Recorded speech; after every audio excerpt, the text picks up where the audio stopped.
Before I introduce you to my next guest today, I want to make sure that you're aware of two new resources to help you to increase your productivity, clarify your purpose, and improve your communication skills. The first one is our Facebook community called Leadership with Purpose. So it's a private community. So go to Facebook groups, search for Leadership with Purpose, and send a request to be invited into the group. There's a few questions for you to answer, and then live to have you a part of that community of other like-minded leaders.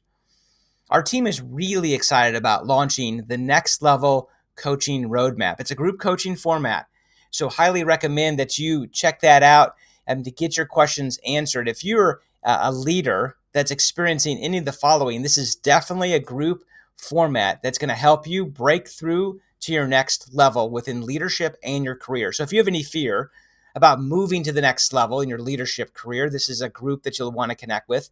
If you have loss of confidence, if you're kind of confused, like not knowing really how to tap into the hidden job market, if you have a desire to really to grow to the next level, this is definitely a group that you'll want to be able to connect with. If you want to know how to stay calm in a high stress environment, there's going to be strategies, tips, and resources, conversations all around how to develop skills to do just that. So if you want more information, head over to warrenwandling.com/the next level coaching.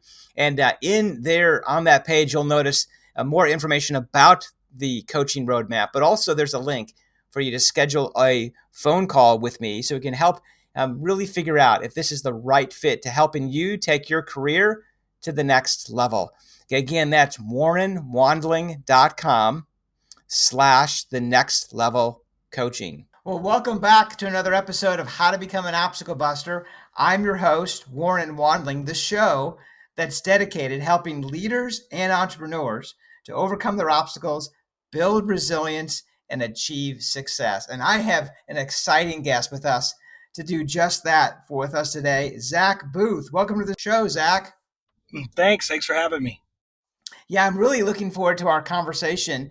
How about as a expert in real estate investor, coach, and host of Driving for Dollars Mastery, tell us about your business. Yeah, so I kind of have two businesses, really. I have my real estate business that, I basically, I find properties at 50 cents on the dollar, and some of them I pass on for a finder's fee to a different investor.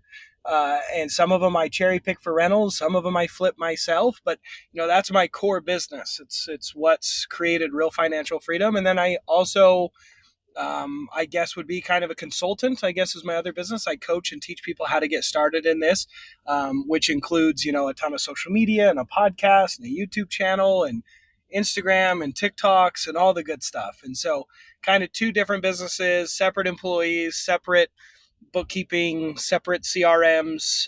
It's a lot. It keeps me busy. That's for sure. Yeah, it sounds like a really interesting background. I know we're going to get into that today of how you made that transition from what you used to do to doing that today.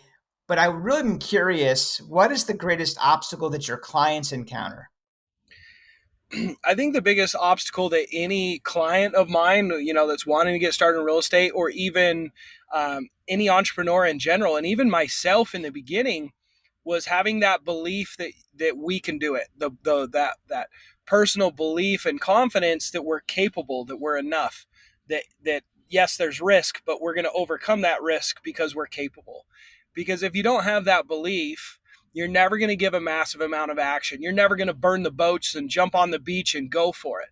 And if you don't give that massive amount of action, you'll never have success. And when you don't have success, you'll continually think you're not enough, right? And you'll struggle, and you'll have this downward spiral, and you're going to be stuck in that rat race, as Robert Kiyosaki and Rich Dad talks about.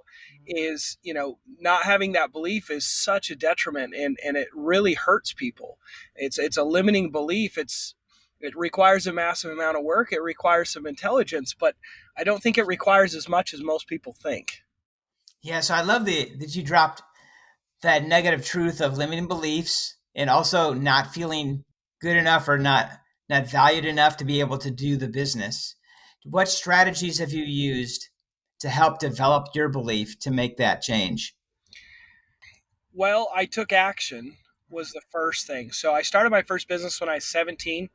My father uh, grew up pretty rough, really rough upbringing, and he's a wonderful man and fell far from the tree in the way he was raised. But at 16, he's like, son, you're a man. I expect you to be independent and take care of yourself. I'm cutting you off financially. I give you $200 a year for clothing. I'll pay for your housing and your food, and the rest is on you. He wouldn't even co-sign a loan for my truck. Said if you want one bad enough, you'll get the cash. He had worked me since I was 11 in the family lawn mowing business. And at 15, I went away from that, started framing houses already. But at 16, I really had to find a way to make more money. These side jobs and mowing lawns for other companies and doing framing and finished carpentry, what I was doing at the time just wasn't enough. And so I had read Rich Dad Poor Dad when I was 14, and I knew that I wanted to start my own business and I needed it. So my wonderful dad put me in a position of pain that most people don't see till after college, in their mid 20s. And so I started a window cleaning business when I was 17. And I didn't know that I was supposed to fail. I didn't have that negative belief. I didn't have that. Maybe it was just sheer ignorance and bliss of a dumb teenager.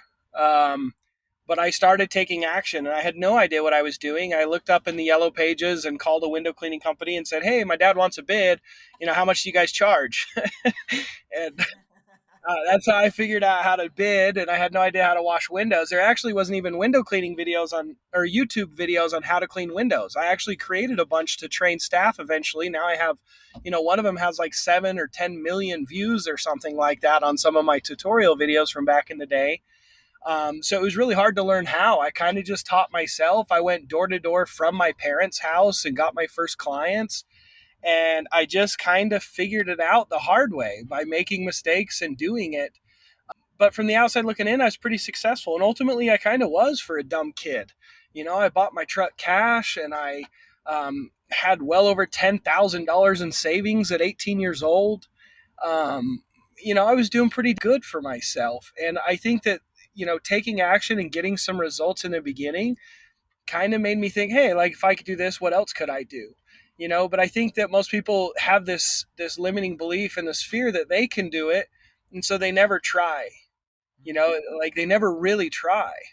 They keep telling themselves like, well, I got kids, well, I've got this or I've got that, and it's like, those things are true, right? But you're looking for reasons not to start. You're not looking for the reasons why you should start, right? And so I don't know if it's like I'm so great or anything. Maybe, I just feel like I was very blessed. I had some great people in my life that encouraged me at that time. There was a high school teacher. I was in like an entrepreneur club called DECA my Oh junior year yeah. summer. Yeah, and he was a wonderful person, and I wrote a business plan, that window cleaning business plan, and I was supposed to compete in this club, and I told the teacher, I said, I don't know if I want to compete. I think I want to go do it. And he was so awesome. He encouraged me. He helped me work through getting my business license on my 18th birthday and getting licensed and bonded so I could get the bigger contracts. And him and my uncle, who's been a serial entrepreneur his whole life. I called him, and he knew a little bit about window cleaning, and he's like, earn and learn, young man, earn and learn, and he encouraged me. I still love him. I talked to him yesterday, and he does sober living housing now and is in the real estate game as well, and has done very well for himself, and so has his kids. And so it's, there's been wonderful people that have supported me and encouraged me. And then throughout my journey over the last couple decades, it's been, I've had wonderful mentors and coaches as I've confronted new obstacles and barriers. I found someone that specializes in helping you overcome those. And that's really what's really moved the needle in my entrepreneurial journey. So, I think the first step in my success was taking action and being willing to believe in myself. And then also finding those people that would encourage me and avoiding those that were negative and naysayers. So I'm curious, Zach, since it sounds like very successful, right, in the window cleaning business. How did you take the leap of faith then to start as a real estate investor? So pain, right? Pain's the biggest motivator. So in the beginning, it was really great. And I discovered why limiting beliefs are such a problem. So for the longest time, I told myself that I was really stupid, so I had to hustle. And that served me because it forced me to hustle. right? So that limiting belief, the funny thing about limiting beliefs, they protect us and serve us in some capacity, but eventually they become obstacles or roadblocks. So the belief that I had to hustle was a good thing, because now I need to hustle. I still need to hustle if I want to be successful. I still have to work really hard, but I'm not dumb. So when I kept telling myself I was dumb, anything that became uncomfortable or out of my comfort zone or something that I was good at, like for example, technology, CRMs, billing systems, I was terrified of it and I wasn't willing to make mistakes and learn it. And so I brought on a business partner to do that for me where I just needed a secretary. And that became a major obstacle. We had different visions for the business. He was a friend, and it became an issue there as well. And I felt like I was doing more. I was the one doing all the hustling, and I felt like he was just taking advantage of the situation. And it got to the point where, I started having a family, and it just wasn't enough anymore. I wasn't living up to my own expectations that I set for myself. I wanted a better life for myself, for my family, and I wasn't there. And so that pain, that struggle, I knew I needed something more. Where I was at was not enough for me. And I started looking at other options, and I had bought a duplex and was living one side and rented the other. And I was like, this is incredible. Like, I need more of these. Like, let's do real estate. And then here's the new obstacles. I need down payments. I need to be rich, and I'm not rich, basically, to get into real estate. And I was like, well, how do you get into real estate with no money without being wealthy? And because I want to create wealth, and I want to create wealth with real estate. I want to build passive income. I want big fat paychecks. I want 10, 20, 50, $100,000 paychecks when I cash out on a deal. Like, I know it's possible. People are talking about it. How do I get there? So the big part of it is I just wasn't finding the success that I wanted in that space. I was burnt out in the space. I was burnt out in the window cleaning business. I've been doing it for a decade, and I wanted something different. Well, that's really interesting. That obstacle that you mentioned, pain, some that if they faced that pain, that might not have motivated them, but somehow you have turned that belief in reference to pain to driving you to find a solution. Yeah, I mean, you can let pain be a motivator or you can let it be an excuse in life. And my father, I love him so much. He's so stern now. And as a kid, it was hard on me. I held feelings of resentment for a long time. Now I just respect that. But he said, he'd always say to me, he'd say, Zach, he'd actually say, boy. He'd be like, boy, I don't want excuses. I want results. Whenever I didn't get good grades, whenever I didn't do my chores, man, and it bothered me. It bothered me. But when I actually was like, man, I don't want to get in trouble. I want to go out this weekend. I don't want to get grounded. Man, I learned to be freaking resourceful. I learned to talk teachers into giving me an A when I didn't deserve it. Right? I learned to be extremely resourceful to get results. So I learned that when we have obstacles in life, we can choose to have excuses or we can choose to become extremely resourceful. And a lot of times when we're in a painful position in our lives, it has nothing to do with it being our fault. But when we choose to take control of the situation and choose to accept responsibility for the outcomes that we ultimately have in our lives, that's when the magic happens, regardless if we're in a crappy position, whether it's our fault or not.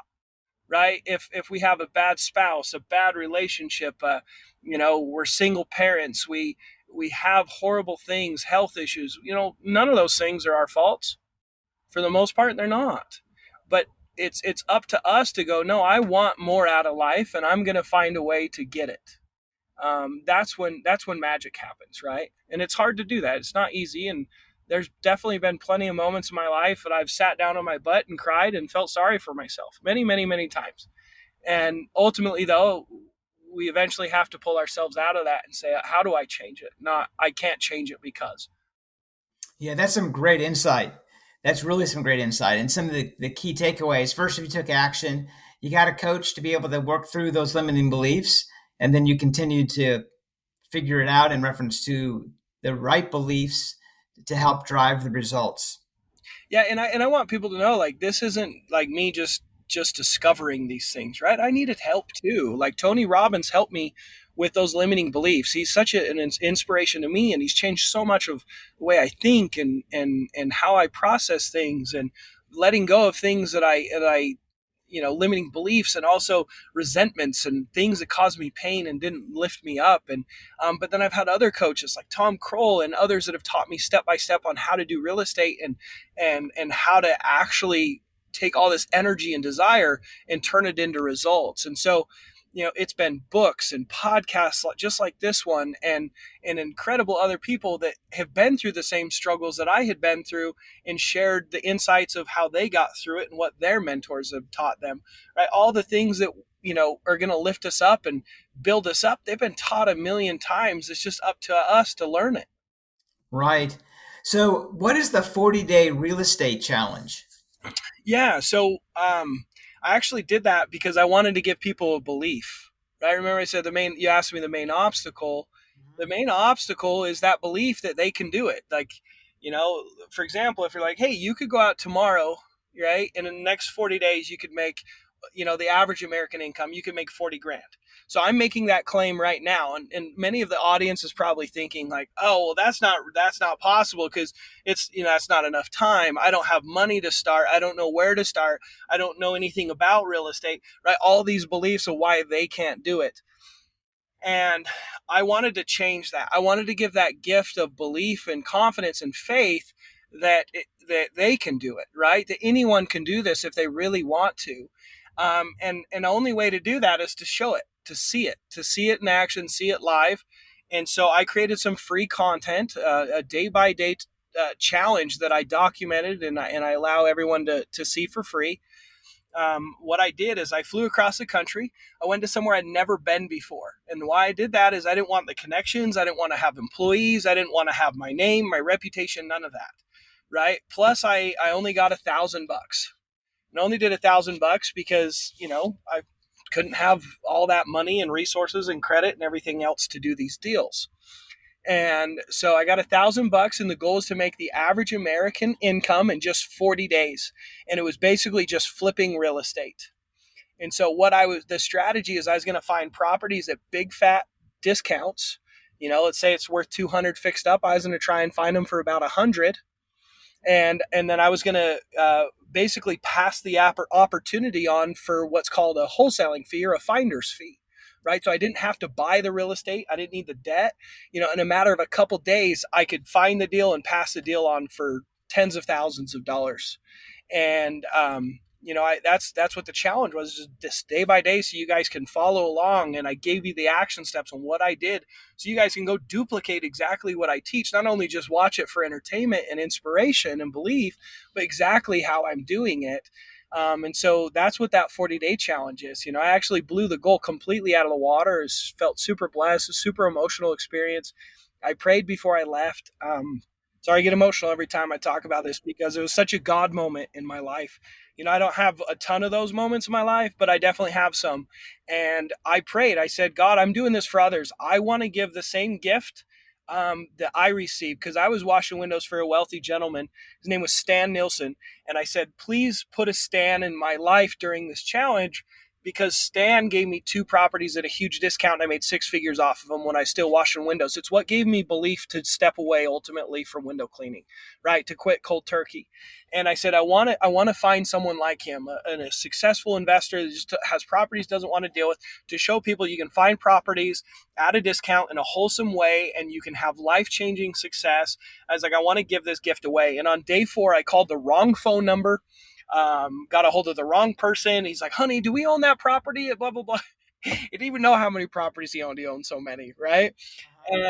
And I was like, well, it's okay. Do you have any you want to sell? And I ended up getting 3 deals from him, and I ended up getting more deals. But, I got emotional because it was exactly what I prayed for, but it was the wrong number. It was just a beautiful experience. And he told me how he'd willed and dilled and built his wealth and bought all these rentals, and he knew he's giving them to me at a discount. And we signed the contracts, and I told him why I was doing the challenge. And I told him he was an answer to my prayers, and that his story would bless others' lives.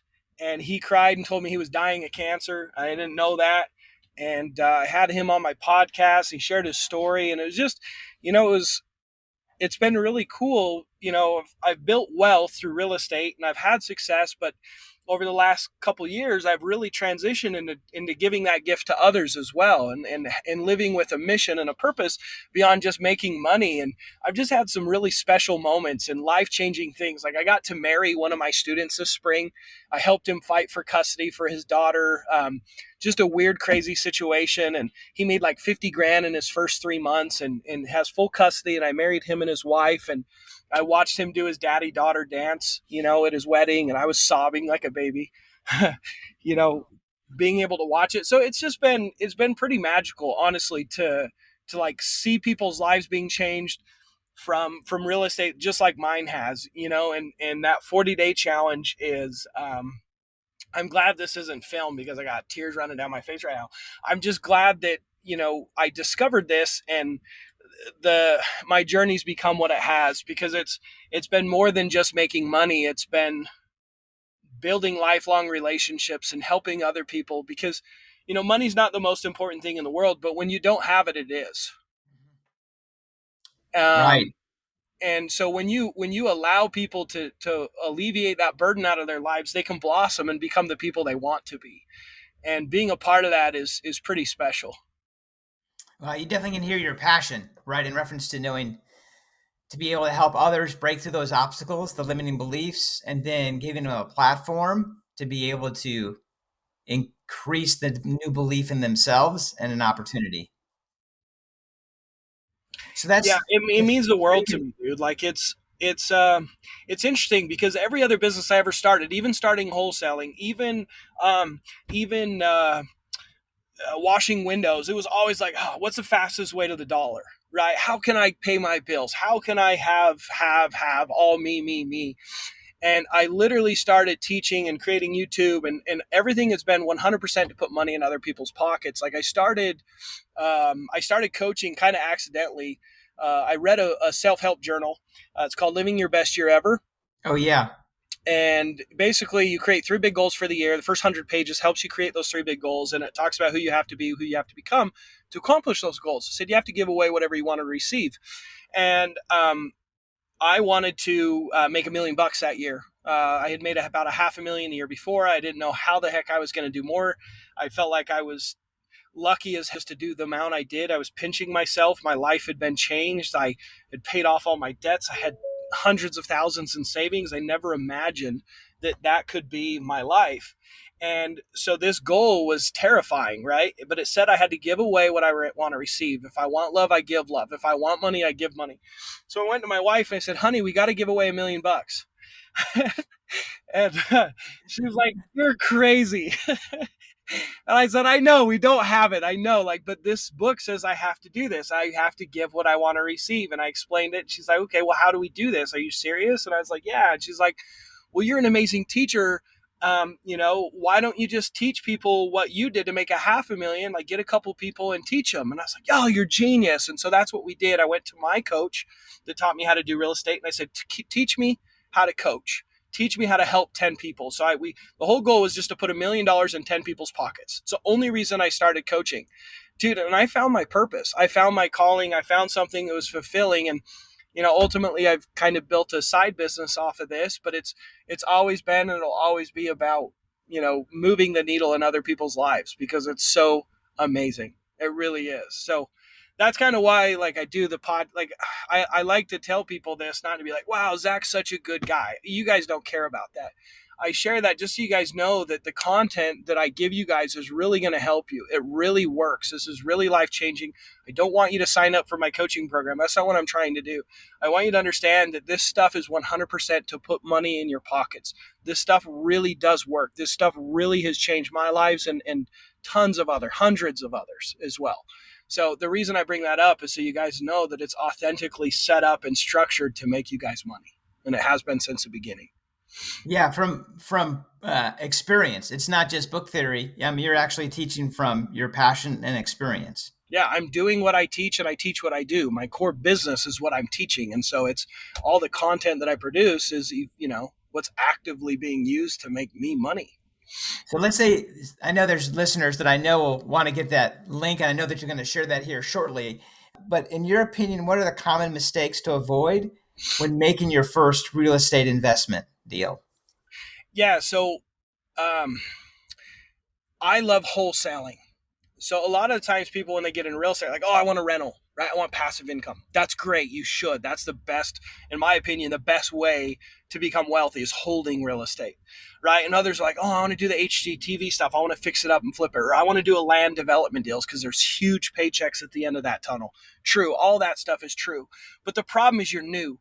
The problem is there's risk. The problem is you're going to have to lose money before you make money, right? Tell me you can ride a bike without crashing, without ever crashing a bike, and I'll say you're full of crap, right? So why don't you make mistakes on learning how to do real estate and do it without taking any risk?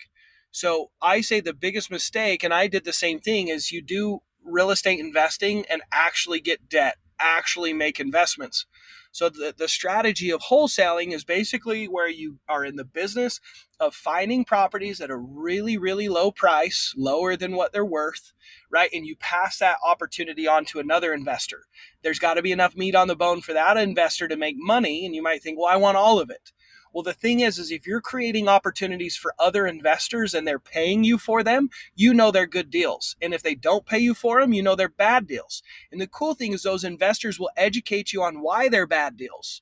You call up a multimillionaire investor right now and say, hey, can I pick your brain and buy you lunch? They won't give you the time of the day. There's nothing in it for them.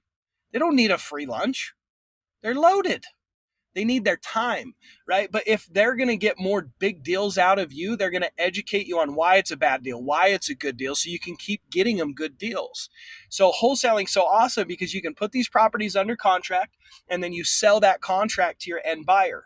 If you're under contract too high, if you messed up because there's foundation issues and you didn't even know to look for something like that, for example, you'll have a due diligence period or a period in that contract where you can cancel it risk-free. You lose absolutely nothing. So it's the best way to get started. And the best part is if you get good at this, well, now, you know it's a good deal. You know it's a bad deal. You can now have lump sums of cash to do the deals, but you can cherry pick your favorite ones and sell the rest.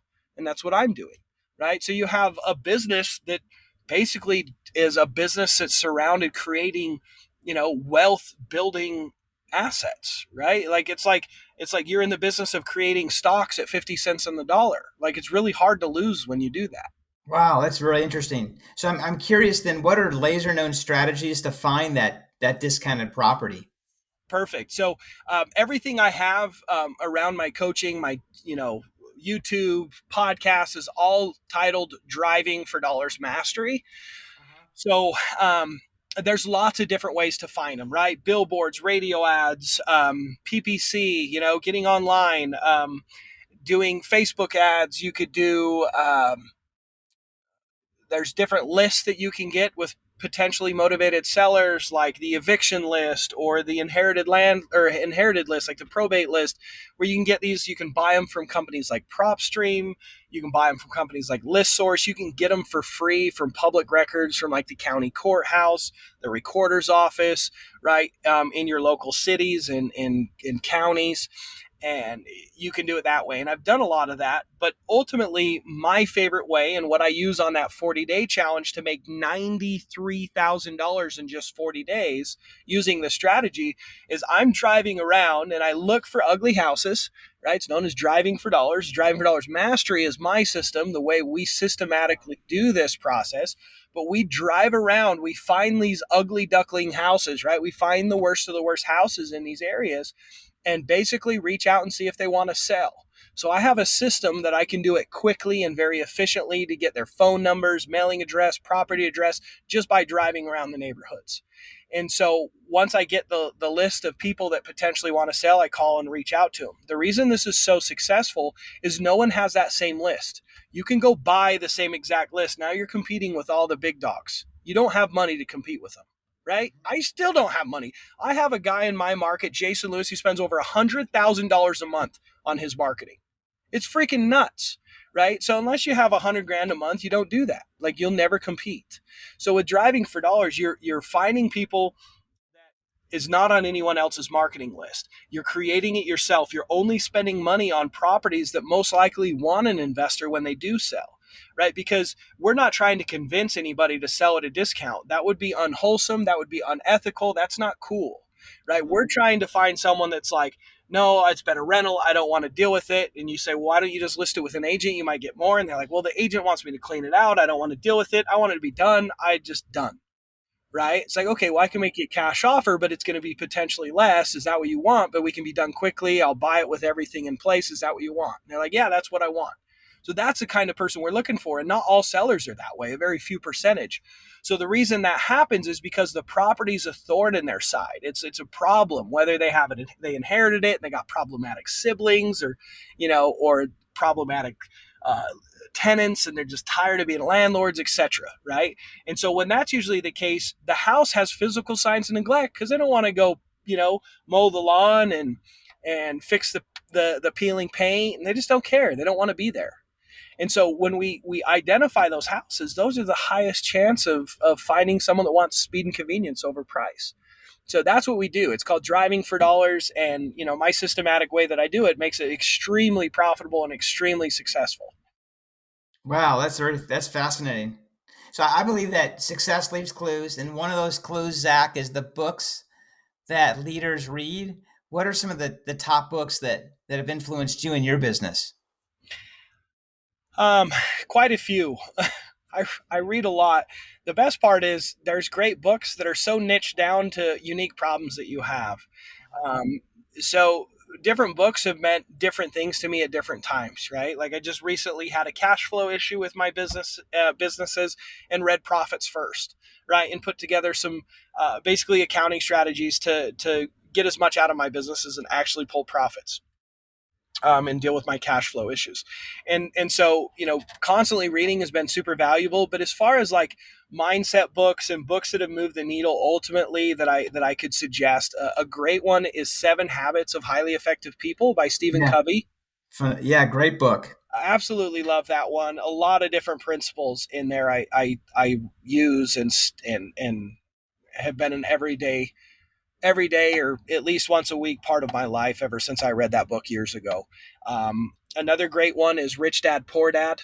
Yeah, Fantastic book. I read that when I was 14 and it really, really opened my young mind. And I've read it multiple times since. Another great book that helped me around some of my insecurities around money, especially when I was younger, is Secrets of the Millionaire Mind.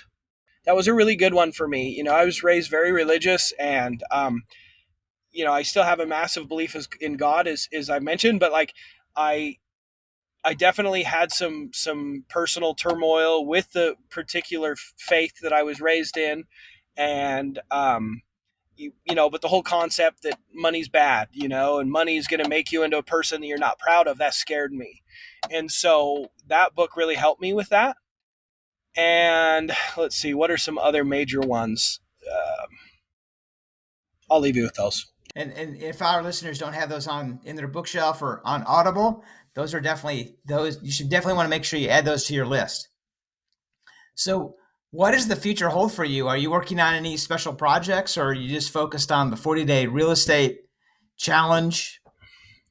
Yeah, I would love for more people to know about the 40-day challenge and getting that out there. But, people are like, man, are you going to coach forever? Or like, what's your next plans? It's like, I found it.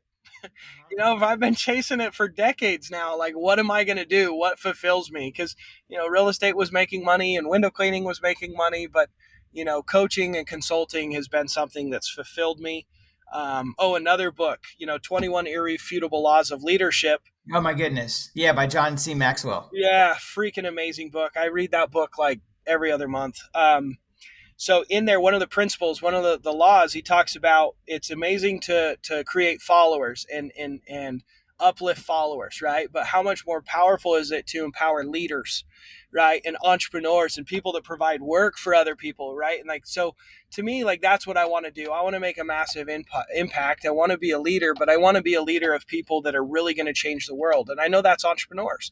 I know that's people that are massively focused on self-improvement, because if we don't improve ourselves, we don't improve our businesses.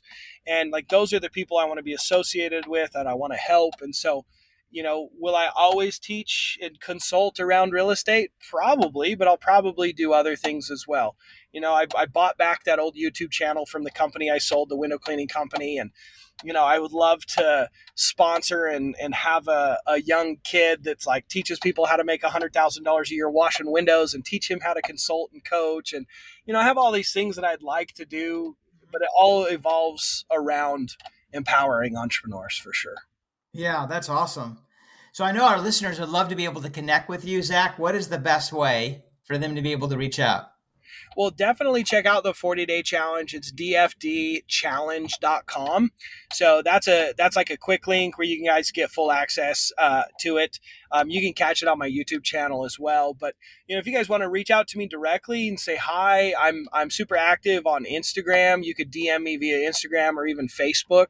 But I have content, social media content, pretty much every platform that you guys prefer. So wherever you like your content, come find me. Okay, perfect. So I'll make sure those links are in the show notes. Perfect. So is there a specific website, Zack, or just your YouTube channel? Yeah, I do have a website. It's called drivingfordollarsmastery.com. That can get you access to more things, but that 40-day challenge, the direct link to that is the dfdchallenge.com. Okay, perfect. I'll definitely make sure that challenge is in the show notes. Perfect. Well, awesome. Well, thank you so much for being on the show, sharing your strategies, tips, and resources, helping our leaders to break through their obstacles. And hopefully they'll take you up on this challenge and prove themselves that they have belief in themselves. I love it. Well, thanks for having me. Yeah, thank you again. Enjoyed the conversation. Thank you. Well, this is your host, Warren Wandling, saying until next time, be an obstacle buster.